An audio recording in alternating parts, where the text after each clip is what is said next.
So, welcome everybody. I'm sorry for my voice tonight, but we are in for a treat tonight. A conversation with Peter Saul. As I always say, I'm not gonna make any introduction because the best introduction is upstairs with a wonderful show. Here tonight we'll hear it from Peter.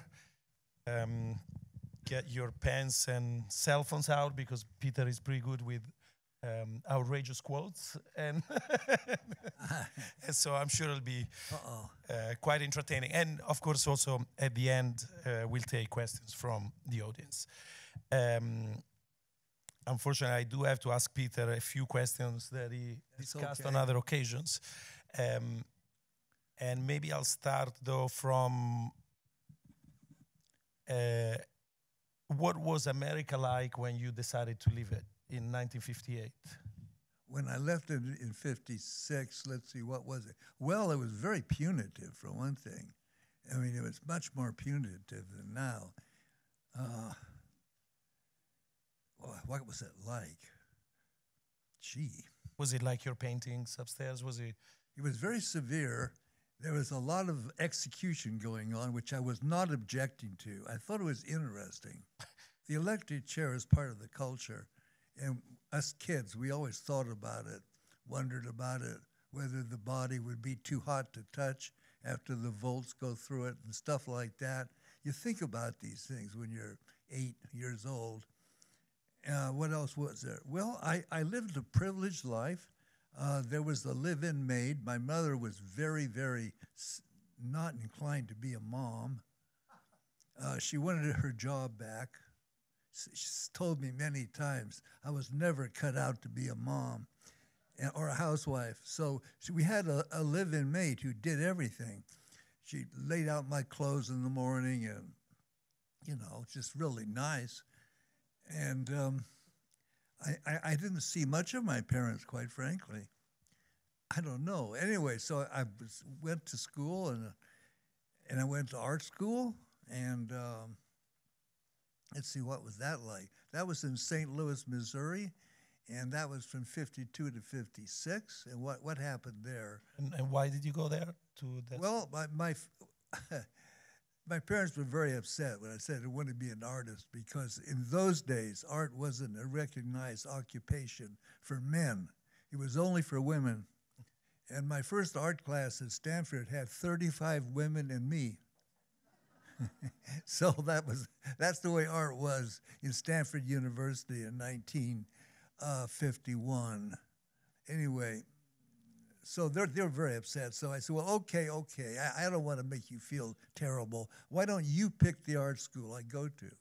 So my father did some research and came up with Washington U, which was a large art school of 500 art students, but they were all studying a course called commercial art, except for 10 or 15, which was me and a few others. So that was my art schooling. I did not go to graduate school. I couldn't believe that anybody would want to do that. It never occurred to me. You said also... We went to Europe. I had a girlfriend I met in art school, and we decided to go to Europe, and we did. And I was inspired by photographs of Matisse's studio, and let's see what else. Photographs of Francis Bacon's... well, actually, photographs of Francis Bacon's Screaming Cardinals in Time magazine made a huge impression on me. You also said that Paul Cadmo's Coney Island. When did you see that painting? When I was 5 years old. My mother had one art book, which she showed me, and it had one painting that was of interest.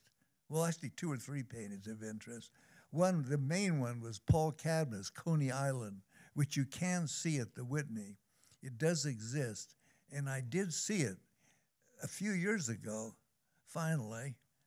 But anyway, when I was 5 years old, I saw it in an art book, and it somehow had a lurid exaggeration that naturally enough attracted me and led right into appreciation of comics. I had a lot of interest in comic books of the sort that you were probably not supposed to read too much of, like Crime Does Not Pay, and I didn't like cheerful stories. I don't know why I got off in such a bad start in my art appreciation, but that's the way it is.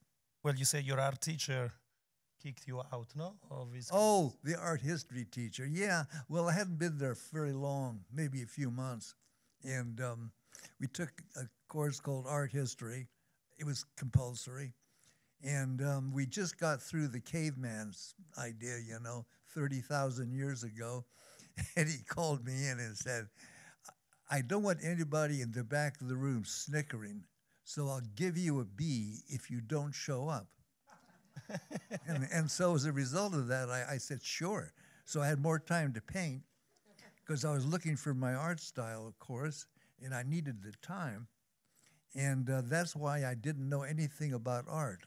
I did know the 19th century and the 20th century, but I didn't know anything before like 1800. Tiepolo,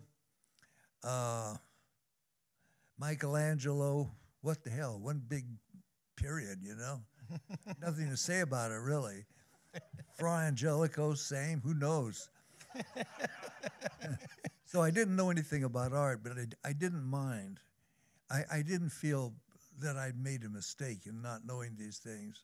I just went directly for my art style because I knew I would need it, because I was planning to be an artist for certain and not to be sidetracked into anything else. So you went, the first stop was to London, right? And yes, London was where we started. But why London did you pick? Well, speak the language for one thing. Oh, that's the main thing. And what would have been good, but we didn't do it, we should have gotten into an art school and signed up as students. Well, you would have been there with David Hockney and yeah, I mean, we would have met people, instead of which we lived in an obscure sort of a castle in the South, where they were hard up for money and renting small apartments. Anyway, it was very boring and sort of deadly, and we had to leave suddenly because my girlfriend got involved in a fight with the landlady over some watercress that was growing in a little pond. And the landlady said to me, now there's enough watercress here for everybody to have some. And so I pointed it out to my girlfriend, and she just ate the whole thing. So this led to a big fight, and then we had to leave. That was it. And that was after about 3 months anyway. And then after that, you went briefly to the Netherlands? Yes, but for quite a while, over a year. But as we entered the country, I said, let's get visas. There's a sign there that says you go in that office, you get a visa, and then you can stay 3 months. And my first wife, Vicky, said, no, let's wait and see if we like it. So we waited. We never got around to getting visas, and then about a year and a half later, we were caught without visas and we were kicked out. Eating watercress. Yeah, that were not eating. But anyway, after a series of not good adventures, we ended up in Paris in 1958.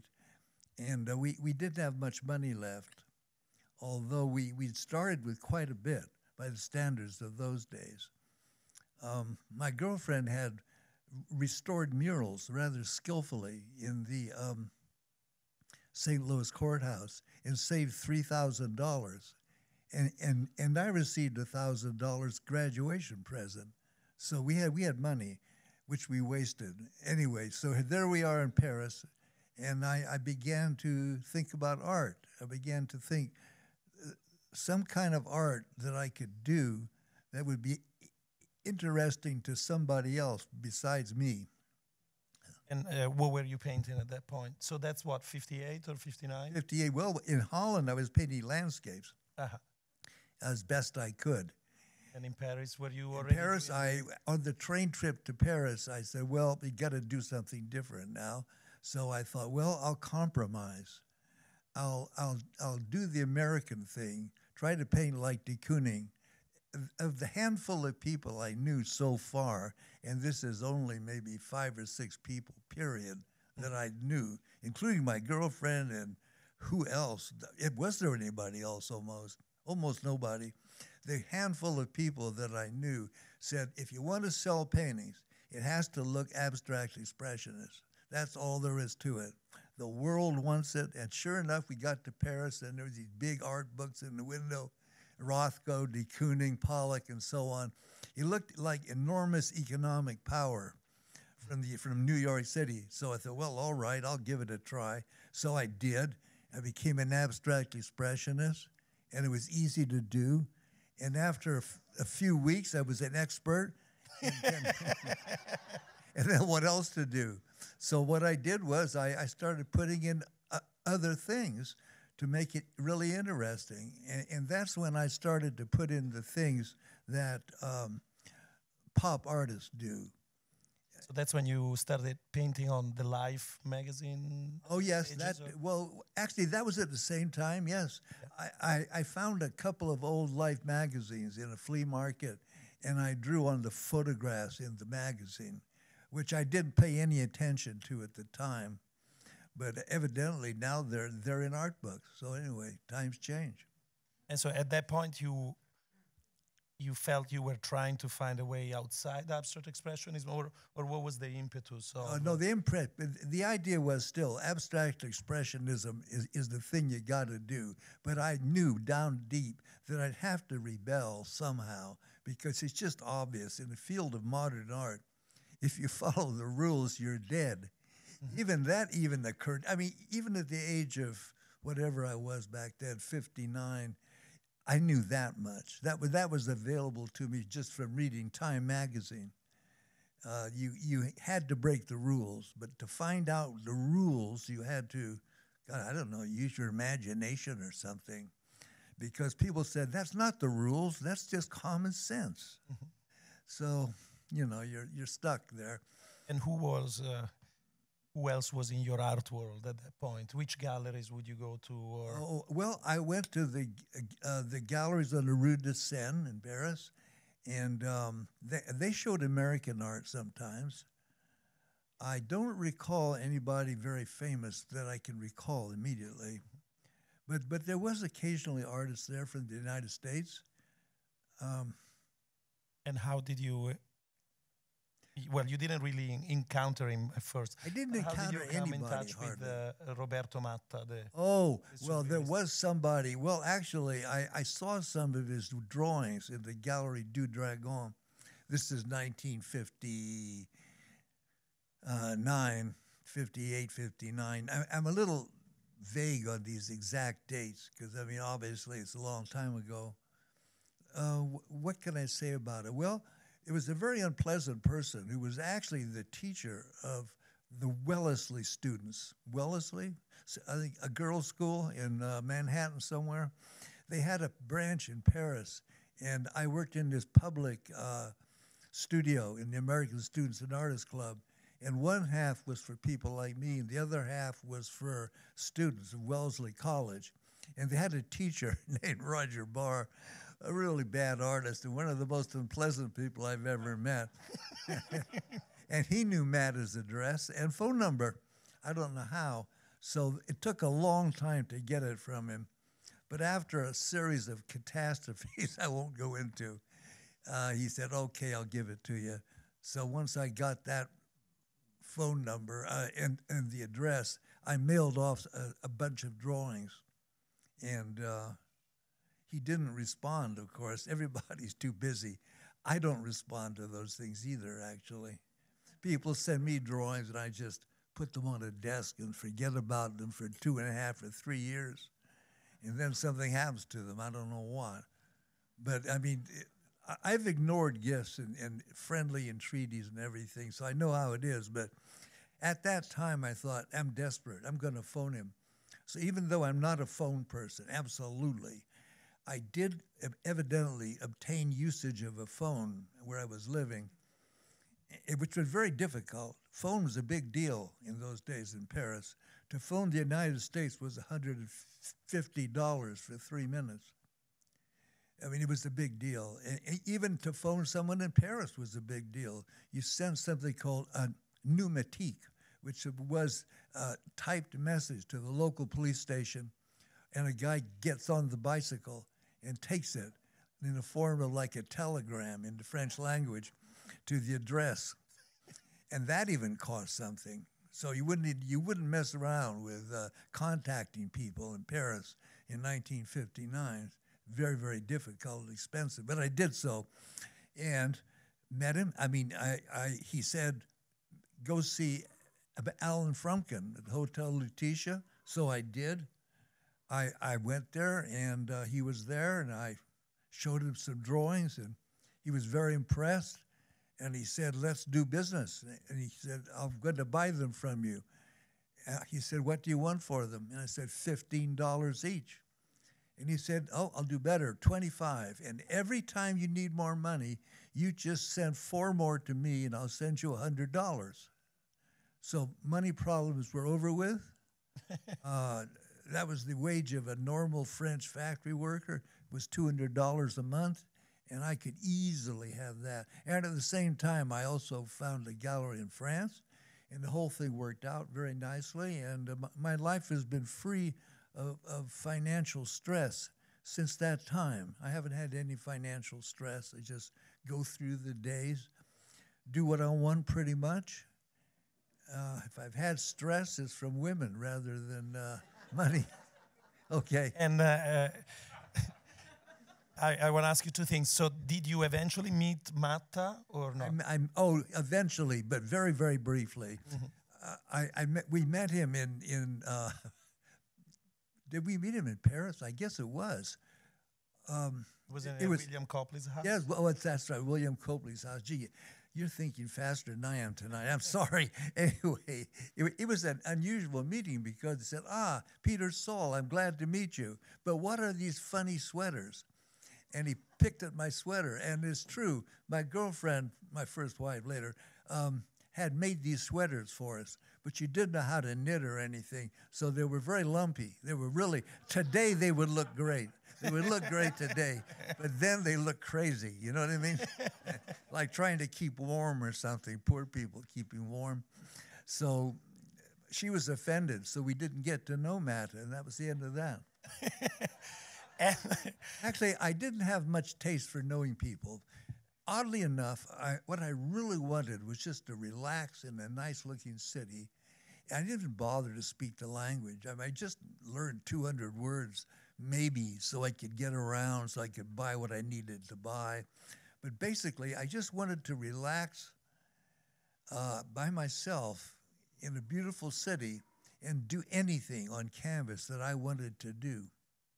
And so after meeting Frumkin, you had a show with him in New York in '62, which you did not see, no? No, I was afraid to fly because, well, I wasn't afraid. I had flown a few times, but I didn't enjoy it because I missed the first mid-air collision in '56, deliberately missed the plane. Oh. It was a custom in those days. I don't know how my father did this, but he did it. He sent me 2 tickets on 2 flights and said, well, if you've got gumption, you'll take the first flight. So I deliberately took the second flight as a non-gumption person, you know. And sure enough, we got over the Grand Canyon. We started circling round and round. People were getting sick. And finally we landed, and a big headline, planes collide in midair, 126 killed. So that scared me. I realized how close I came to being in this collision. It was just plain childish bad humor that kept me alive. So I decided to stick with the childish ill humor. And I did not go to New York. Frankly, I was fairly communistic too, because one person I did make friends with was a teacher, English teacher, who was very, very communistic, and he probably had some influence over me. He spent hours and hours reading Castro speeches and reading 5 newspapers a day. God, he taught in the English, in a French school, but I don't know how he actually did this because he didn't seem to ever have anything to do. Anyway, so I didn't visit. It didn't occur to me to visit. I thought the luxury of art was you didn't have to know anybody. The art does all the work. it seemed to me a sweet deal, like Picasso or Matisse or somebody. Like there they are, they're in the studio, they're relaxed, they're smoking cigarettes, they're drinking wine if they want to at 10 o'clock in the morning. They're doing any damn thing. They make love at any moment of the day or night. They do anything. And they never have to meet anybody. They never have to talk about money. Money just appears. It just flies in, little wings. So that's what I wanted to happen to me, and it did happen. I'm sure not in the same amount as Picasso and Matisse, but... No, but I mean, I was very happy already. Yeah. I was happy. You know, I didn't have a bank account yet, but I had all my money in my pocket rolled up, like $3,000 or $4,000 in local currency. I cashed checks from Frumkin or from Gallery Bretto at these check cashing places where they take a small amount, like 5%, and they give you the rest in cash. So I actually had thousands of dollars in local money in my pocket at all times. And we bought a car, had a baby, did various things. You know, we did the normal things. I just paid cash. And I paid cash for my teeth. I had big teeth problems. And my father grumpily paid the first 1,000 or so, said, Will, you're falling apart, you're a bum, come back home, you know. And then, whoops, all of a sudden I have money. I paid the rest myself. I still remember paying off the dentist with a couple of $1,000 worth of French money. And so in the Frumkin show, there were some of the pieces we have upstairs in the first room. Oh, yes. And particularly the ice boxes. Yes, yes. And so how did the idea of the ice boxes came about? You know, Well, it came into my mind, frankly, as a thing to do, a part of the folklore, along with the electric chair and everything else, and Donald Duck. I was looking for folklore stuff and found it very hard to remember what the States had been like. But I did remember the main things.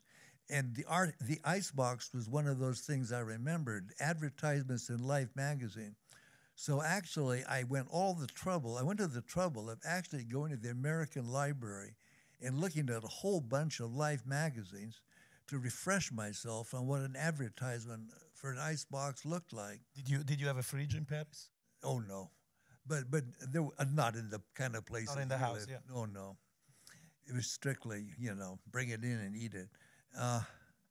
But no, I couldn't find it. I couldn't find an advertisement for an icebox when I needed one. So I just made it up.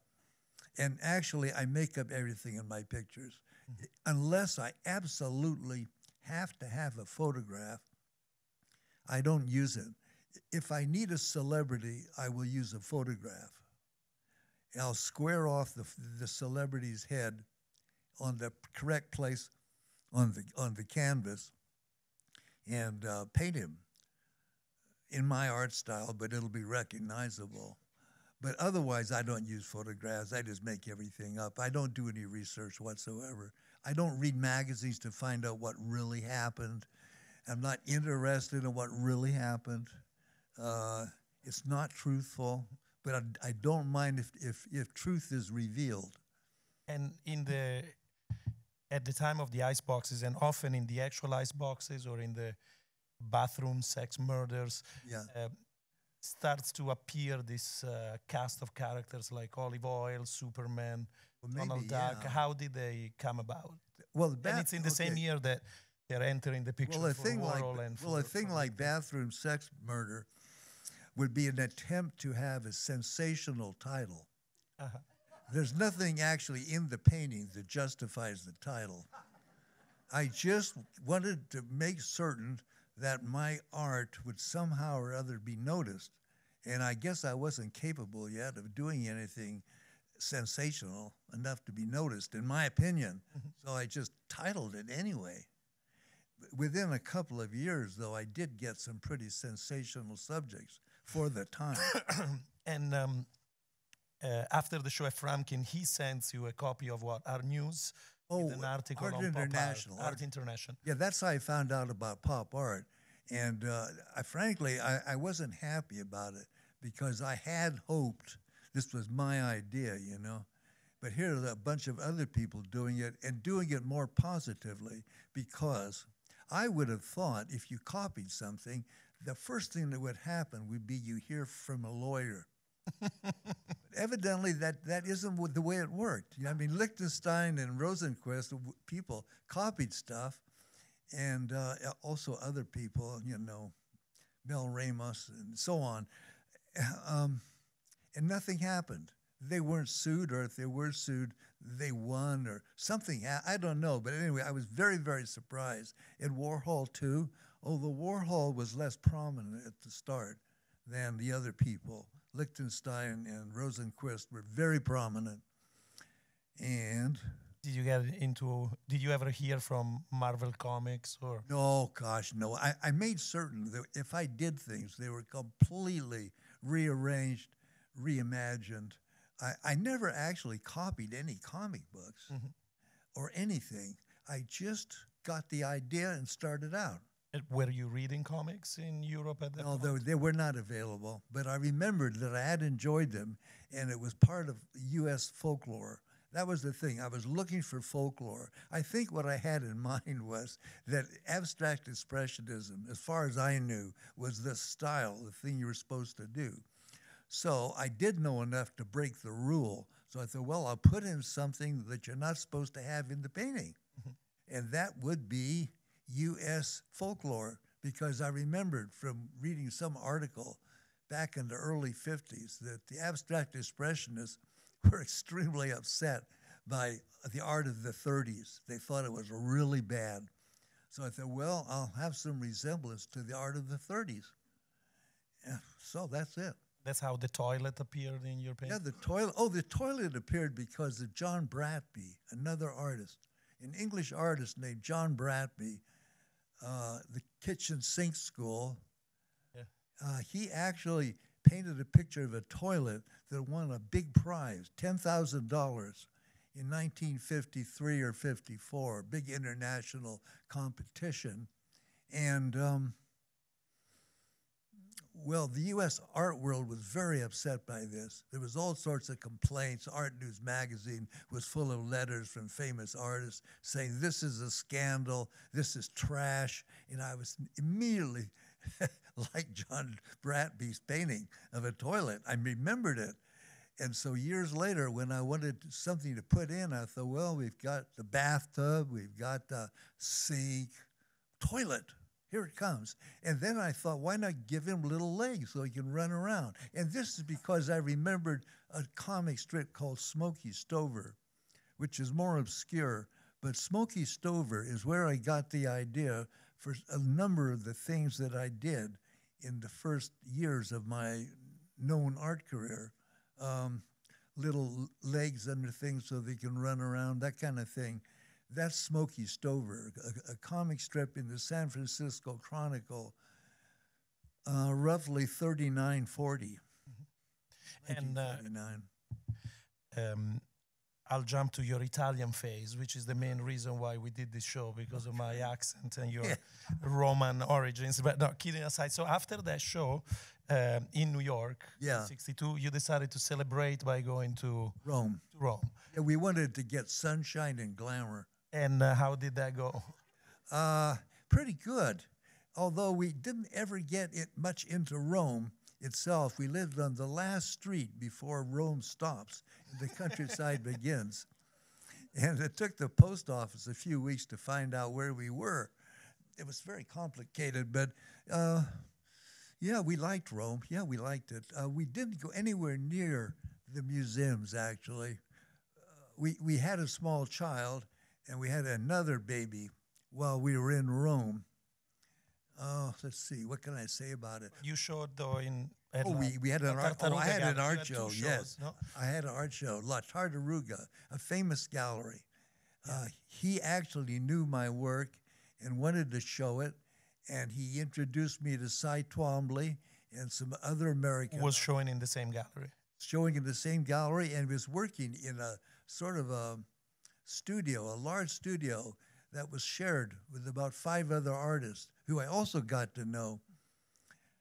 One of them was named Jim Willis, but he's obscure now. I mean, these artists were slightly famous at the time, but not now. So I even forget their names at this moment. But yes, we had a wonderful time in Rome. We had picnics at the Hadrian's Villa. We enjoyed that especially. We used to go to Hadrian's Villa and just relax in the villa and sort of have a picnic.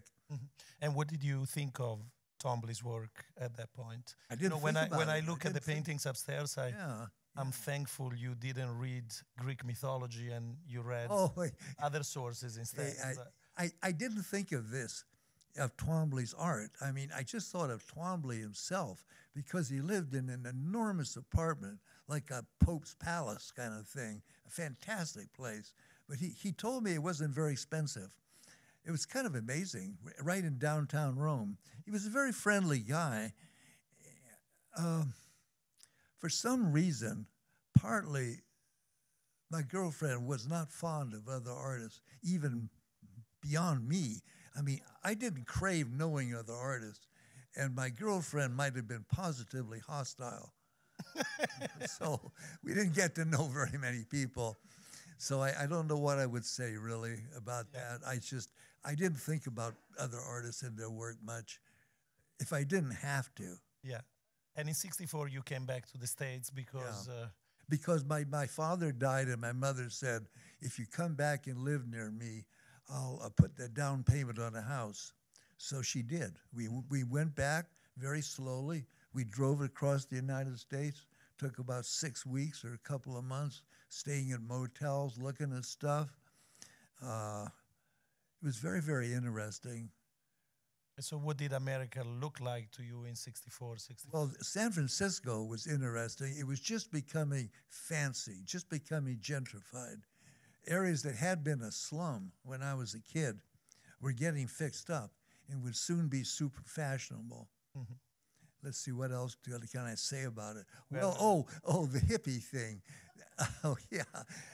Just before we left Holland, this is years back already, my mother sent me a letter just before we got kicked out and said, this weekend we're going to the Coexistence Bagel Shop or whatever it was called in the East Bay to look at the hippies. But I don't think it's right to look at people just because they don't take baths. Do you? And I never got a chance to reply because we got kicked out and life became complicated. You know, I just never got around to saying what I thought about that. I didn't think about it, period, actually. So we got back, and it was happening. Things were happening. I kept painting my usual paintings, and Frumkin came by and expressed a slight disappointment, in my opinion. So I decided to pep my work up. So I looked in the newspaper, and there it was. It's true. In fact, I still do this. If I'm hard up for what to do, I look in the newspaper, and it's right there every time. Anyway, in '64, there was the Vietnam War on page 1, people objecting, not where I lived. I only met liberal-minded people who objected to the war. But in other parts of the Bay Area, people believed in the war, and they believed in America and all that stuff. So, I mean, I was definitely not loyal-minded at all. I was one of those people that scoffed at the country, probably. Its goals, poof, heck with it. Anyway, so I pepped up my art easily. Page 1, Vietnam. Page 2, drugs and lunatics committing weird crimes. Because along with the drugs came, I don't know, it probably always happens, but it was more publicized then maybe. People killing each other for no reason whatsoever.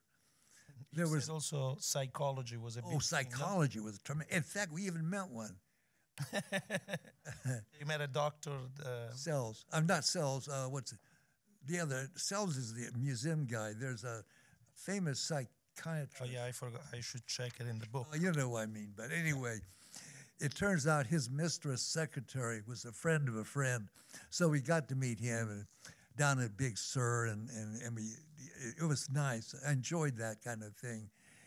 And were you reading psychology books? Or? Oh, yeah. Well, a psychiatrist friend, her kid played with my little kid. And so she came to pick him up and saw my paintings, I guess, and was very upset. and signed me up for the psychiatric book club, which I enjoyed for about 5 years, actually. And it was very enjoyable. And that got me into the life stories of lunatics, which I really, really liked. And that influenced my work a great deal. I mixed in the idea of lunacy, people who are really, really nuts. I appreciated it, and I wanted to know more about it, and I put it in my paintings, and I tried to a certain extent to be influenced by it in my paintings.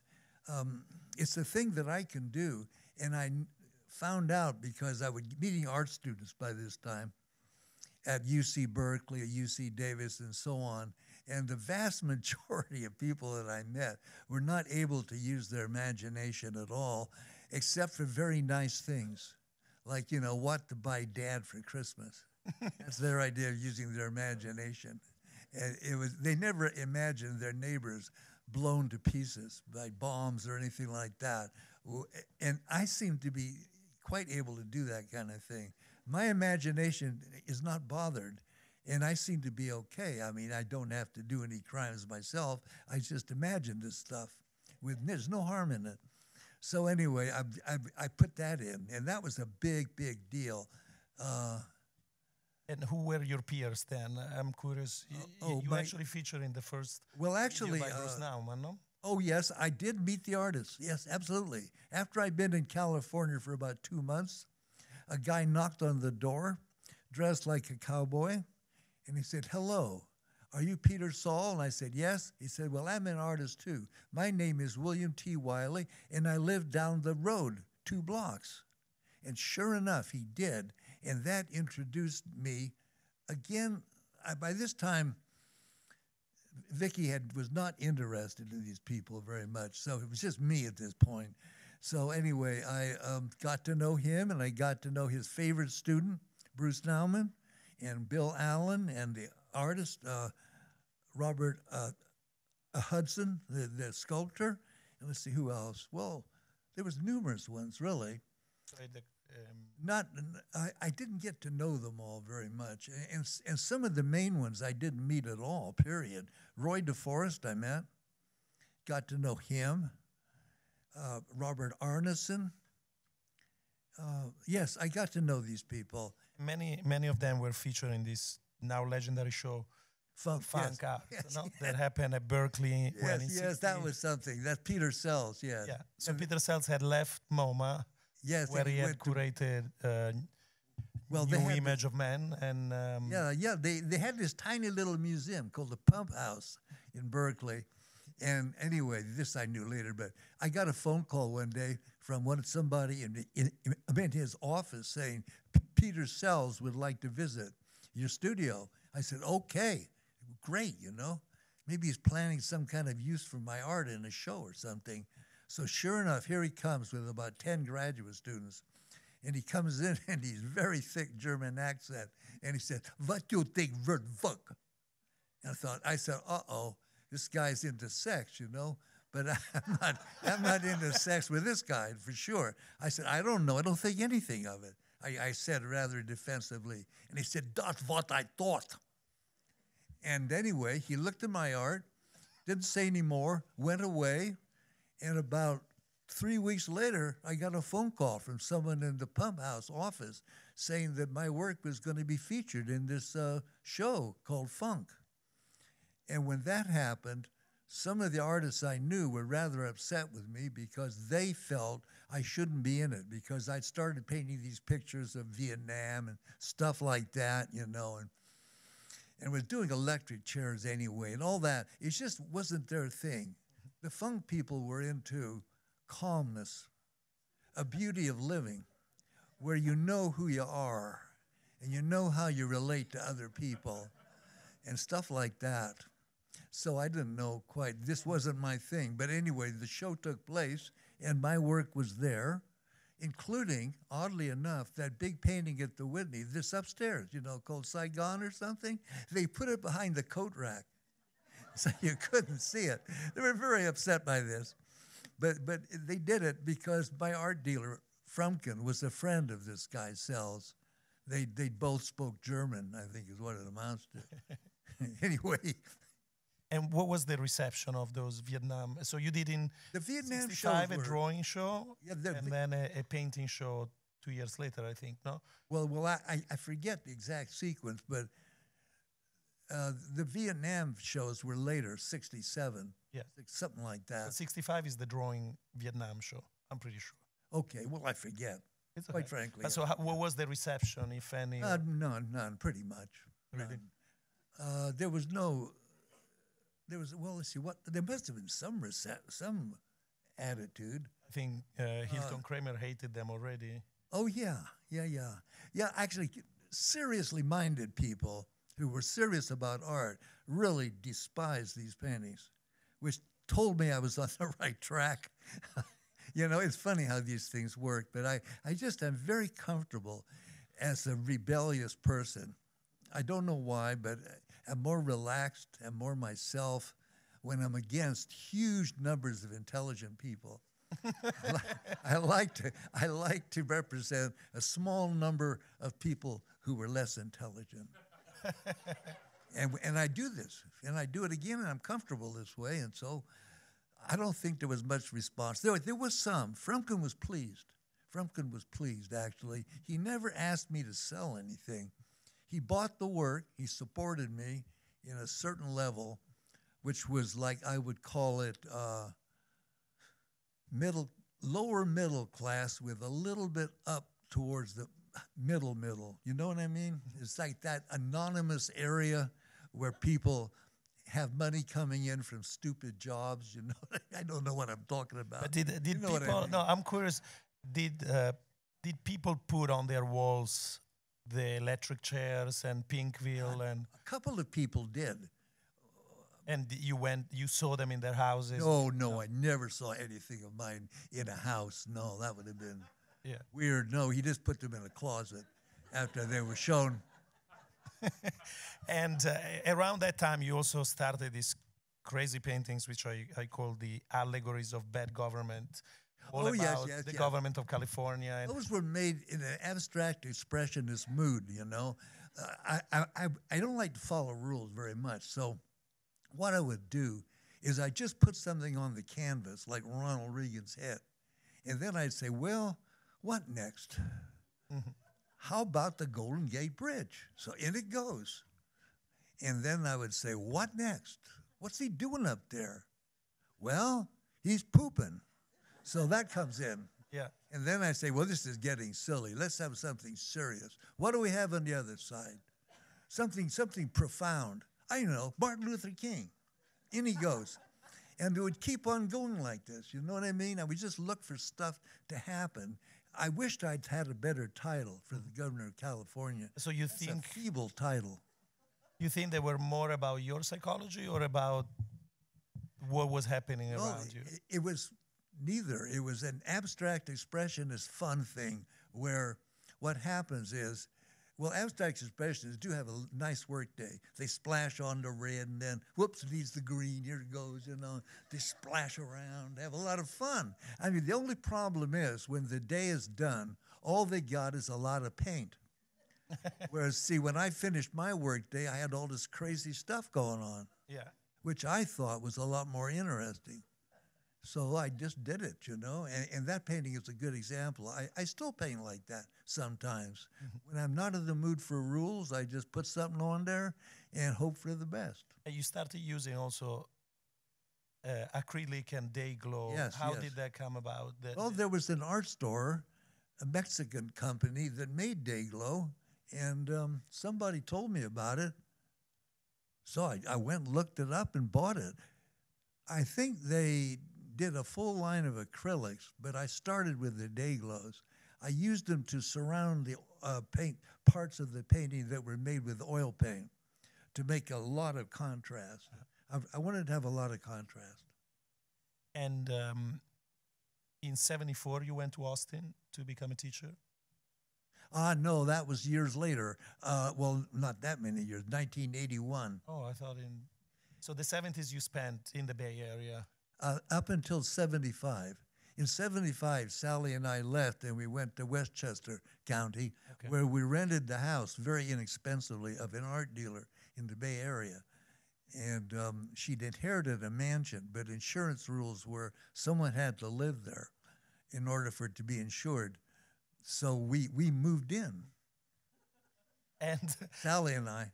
Since we're still in the Bay Area, I want to ask you, you know, people assume because of the day glow and all the craziness that you were part of a psychedelic scene. No, I never had any contact with that. I was considered too old, and basically I wasn't very interested.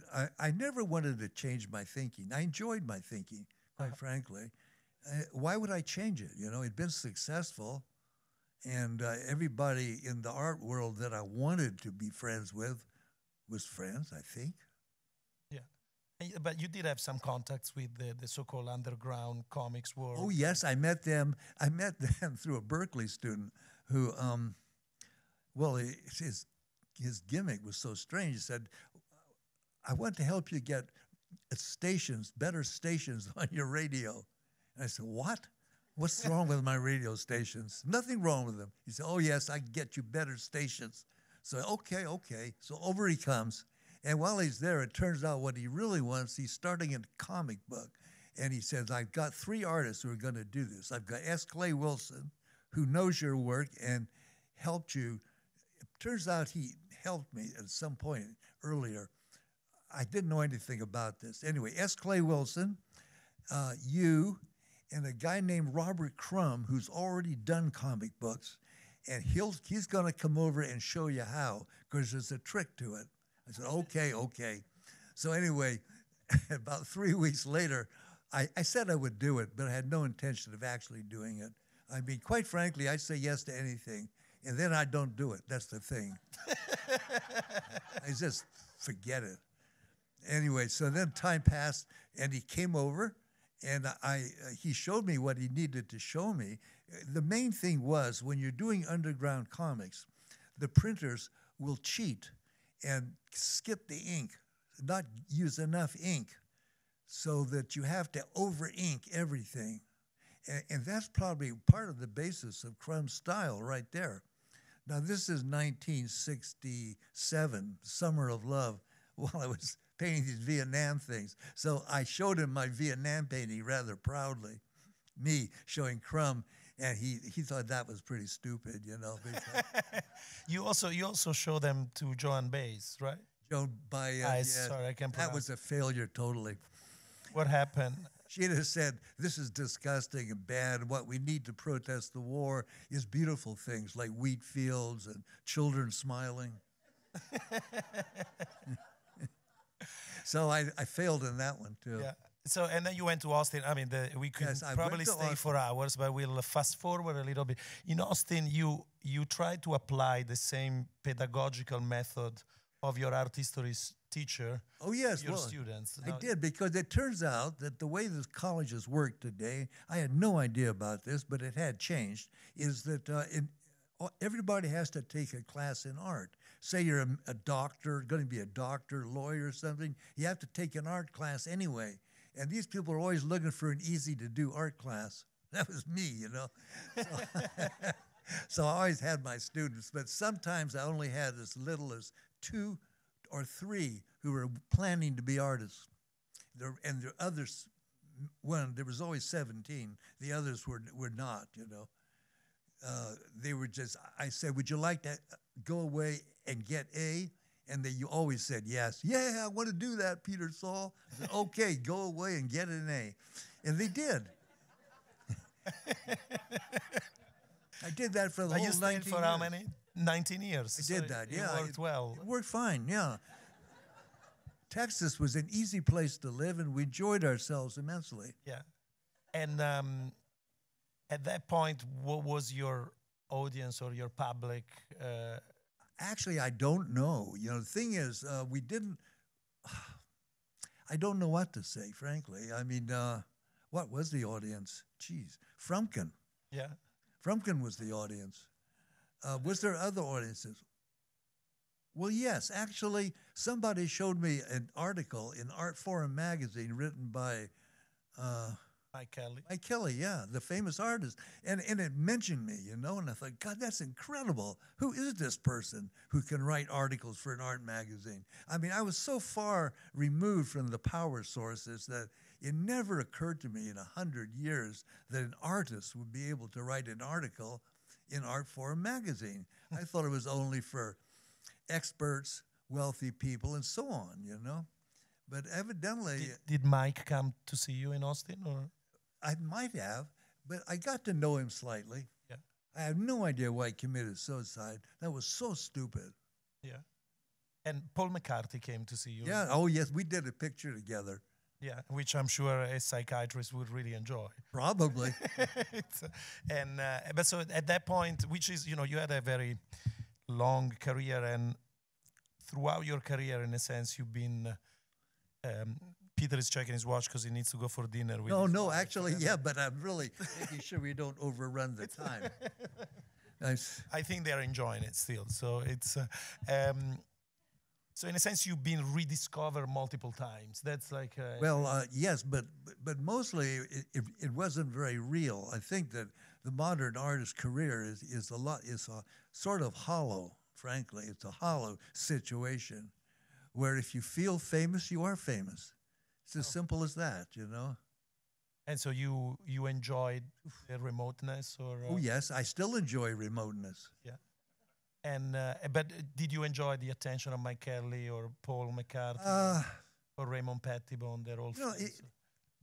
I seem to be completely immune to approval and disapproval in my art. I don't know how this happened to me, but I think basically it started because I suffered from racial prejudice when I was a kid. And that may seem kind of insane because it doesn't look like I'm not part of the majority of the population. I mean, I could not be mistaken for some minority, I don't think. But I was, oddly enough, because of my last name. At this fascist school I was at, they thought I was Jewish. And it was incredible. I actually even had to take part in an evening of racial understanding where I had to describe how it felt to be Jewish. And I'm not even Jewish. I've never been to my family wasn't Jewish, anything, you know, there's no connection. It's just one of those things that pops into people's heads, you know. Well, what the heck? What can I say? I think this affected me somewhat, and I decided to sort of, I got a hostile covering. And in the 80s, also actually from the mid-70s, you started engaging with history painting in a I wanted more tradition. In a sense, you rediscovered the museum, no? Yes, I wanted to make friends with the art world again because it occurred to me I had so much fun making these psychotic portraits of celebrities. And I think I went way too far, including myself.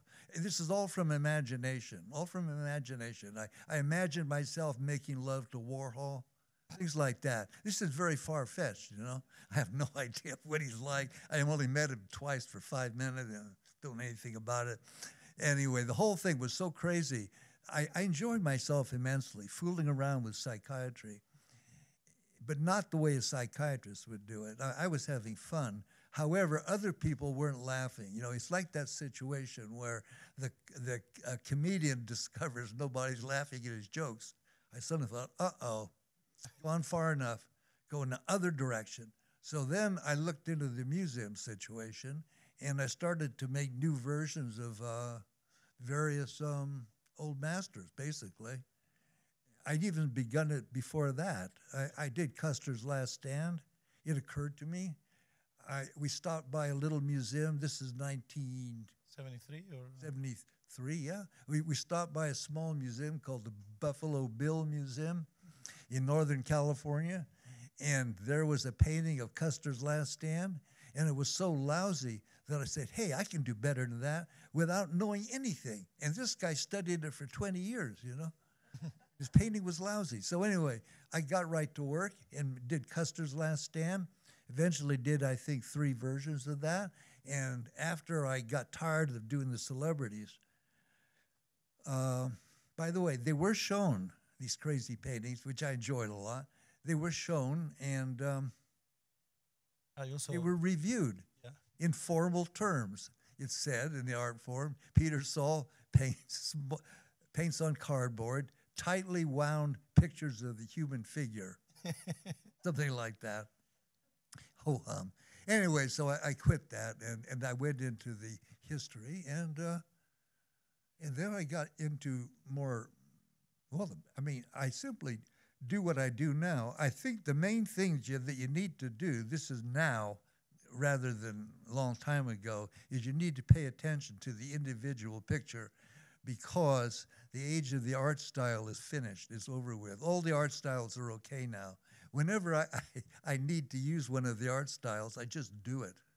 And hardly anybody even notices, I think. They're so dead, the art styles. I mean, you can pick your own and just fine. Use it as long as you want. Nobody gives a damn. Now, in 1950, you would get in fights about that, probably. I don't get any fights about it, but I think somebody did. Somebody was upset about art style earlier, and even later than the 50s, 60s, 70s, and 80s, but not now. Now you need the individual picture to be interesting to look at. And so that's what I'm doing, and that's what I'm trying to do all the time. And I've been trying to do that in some of the pictures upstairs, I think. And I mean, many young artists have, as I say, rediscovered you or loved your work throughout the years. What do you think That's young lucky artist for me. that wants to work against you should do? Oh. What would actually, the other way to ask you is, what would upset you in art? What would upset me? Well, what I fear most is sort of plunging into that area of good intention things, you know what I mean? Like useful art, politically useful art. I don't want to get into that, but I suppose it would upset me. Well, it wouldn't upset me very much because I'm not easily upset. But if I'm using my imagination to find out about this, answer this question, I'd say probably somebody like me would most likely be upset by an attitude towards politics that was responsible, well-intentioned, and thoughtful. I think that's a great ending, and we should take some questions from the audience. Want some water? Okay. So, any question? If there are none, it's okay, but if you have one, I will answer it. One over there. How do I get your life? Wait. How do I get your life? It sounds like much more fun than mine. Oh, I don't know. I've never gotten into a good license plate. I say, how does he get your life? Because it sounds more interesting than... Oh, I'm sorry. Gosh, I don't know, because nobody told me my life was interesting when I was living it until about age 75. They always told me it was very, very boring. Peter, how can you do this? It's so boring. I said, well, what's this, you know? Other questions?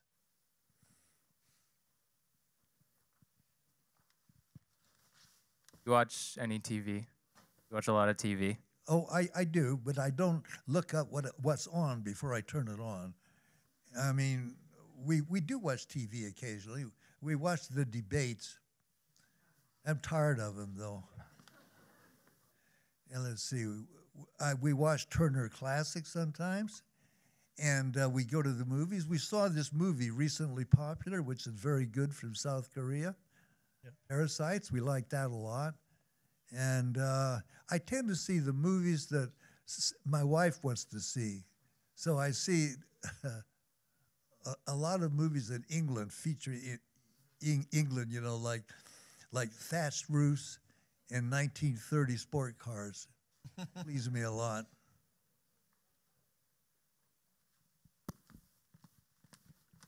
Hey, wait, the microphone.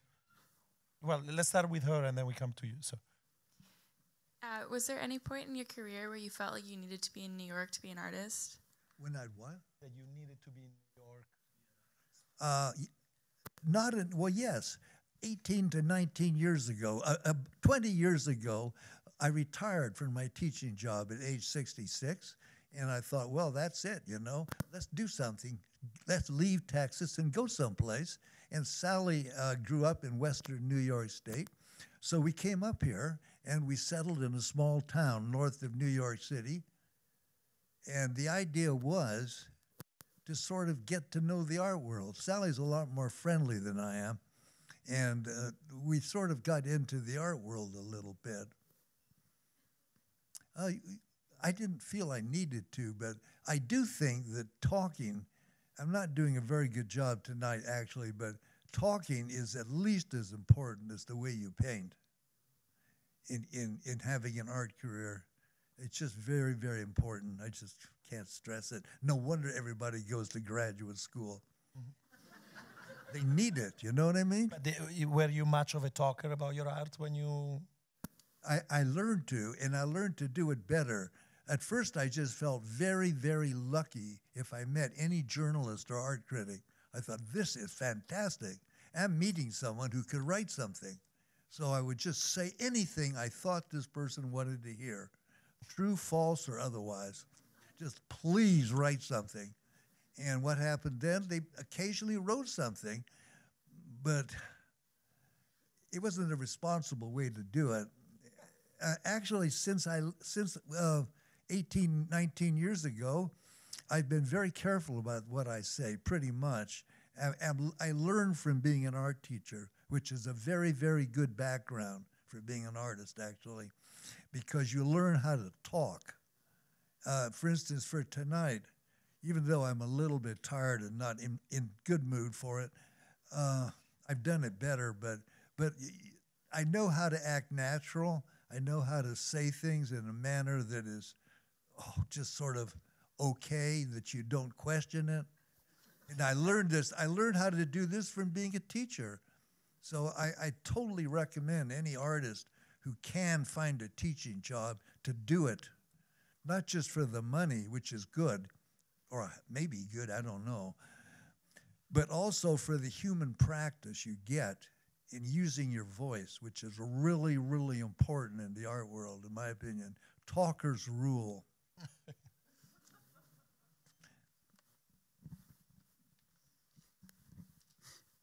Peter and Massimiliano, first of all, thank you for the show, but my question is for both of you, how are the reactions to the show in light of what your expectations might have been with all the controversial themes, topics, and figures? You know, one of my favorite jokes is the one about the guy that falls from the 80th floor, and at each floor he says, "So far, so good." So far, so good. You never know what's going to happen next. Yeah, probably. No, I think, you know, the reactions, I love how people stay on the fourth floor, which is the floor with the kind of salon hanging. They spend a lot of time there. And downstairs, instead, it's more of a, you know, kind of more coherent art historical presentation. And people seem very engaged. You know, we had already a couple of, on Thursdays, like tonight we're open for free, and it's always interesting also to see how people react, you know, lots of students, lots of, but yeah, you know, some, particularly the Vietnam works and the allegories of bad government works are very tough. And I had no idea it was that tough when I painted them. Quite frankly, I thought it was barely interesting enough to show. I had no idea that it was too interesting. But I feel the artist gets to do anything they want, paint any picture of any person or thing at any moment in any manner they want. I just think that art is a free-for-all. You do anything you feel like. Who knows who might like it or dislike it. It's just a toss-up. I think that luck plays a huge role. Other questions? Hi, thank you so much for your talk. So your work has often been described as a conduit between the Chicago School and the Bay Area School of Figuration. And I was wondering what you make of that connection. Oh, the Bay Area? asking about Chicago. I mean, I think Oh, you mean Chicago. the Chicago images specific. Yeah, in the 60s. Well, I think it's just very good. I actually failed to meet those people and get to know them when I should have. I spent 3 weeks in Chicago crossing the country in '64, and I only met one artist, Ed Flood. And when I got to the West Coast, I read Art Forum magazine maybe a year or so later, a couple of years later, I don't know. And here was news of Jim Nutt and Gladys Nilsson and all these people. And I thought, I asked Frumkin, why didn't I meet any of these people? And he said, well, he made it sound like I wasn't qualified socially. Like I thought you were too simple-minded for them or something like that. I don't know. God, I don't know why. Frankly, the part of my life I'm least pleased with is my relationship to other artists. It just has not been well thought out, and it's kind of too late now because I'm tired of it. You know what I mean? I just don't have the time and energy, and they don't either, I'm sure. It's just hopeless. But you're often considered an artist, so artists Wait, like that's you. great. That's nice. It's good for me. I don't know about them. Thank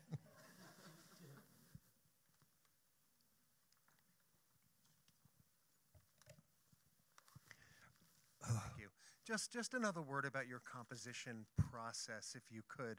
So you were talking about, I think it's called Governor of California picture. Oh, yes. Yeah, so there's, you were describing it, there's Reagan and there's a bridge and, well. Yeah, one thing leads to another. Yeah, so that suggests a spontaneity. But across that gallery are the two Angela Davis pictures, which are really, to my untrained eye, fully integrated compositions. Were those as spontaneous, or do you sometimes? Oh, it's spontaneous. Well, it's a combination. The Angela Davis picture was at the high point, along with Richard Nixon and a few others, of trying to show mental sickness while I'm doing the painting. I mean, I'm attempting anatomy that would be presented by someone who had never had a life drawing class, if you know what I mean. It's just like somebody you met on the street and said, draw a picture of a woman's body. It might look like that. They would have no idea, like the bum, hopeless person, brain shot, drugs, who knows. Anyway, I wanted it to look deranged physically, and then I wanted to show further mental problems with those knives and stuff. This is an attempt to be influenced by my book club, I'll admit. And also, the Sacramento Vampire was pretty inspirational. What was that? The Sacramento Vampire was a kid who drank the blood of his victims. Yeah, he committed suicide before he could be executed. Anyway. Nice guy. I'm kind of interested in these things. You know, the kind of people who just smoke one marijuana cigarette and that's all it took. Tooey. Brain gone, you know what I mean? That kind of thing. It's not Clement Greenberg, but... Oh, Clement. Yeah, I did. You know, the thing is, people wonder where I got the likenesses. The Art Forum magazine publishes every month a little photograph of the people who write in the magazines. So I simply, when I was doing art critics and people like that, I just take the likeness from those photos. Microphone. I was just wondering if you were influenced by Mad Magazine. If I which? Mad Magazine. Oh, yes, I was interested when I saw it, but I oddly enough, I received the inspiration of telling a story. It was a wonderful thing to figure out because at the time, artists weren't doing that. So I got the idea to tell a story, which was very, very good thinking on my part for 1940, 1958, 59, whenever. But I didn't buy it when I found it. I mean, later on, I found the very same Mad magazine for sale in a used bookstore or a used magazine store or something, and I didn't buy it. It didn't seem sufficiently interesting. I don't know. I mean, once I get the idea, I mean, I'd rather make a picture myself. I see. And how does it feel to have your first major museum show here in New York? Oh, it feels very good. I mean, I'm grateful for the praise and very, very fortunate. Oddly enough, I don't understand what makes the artist really interesting, but I think I think I said this in one of these catalogs. I knew how to paint a picture which would look very interesting early on. I figured out how to do it. I think my thinking was correct looking back, but I didn't know how to make myself interesting.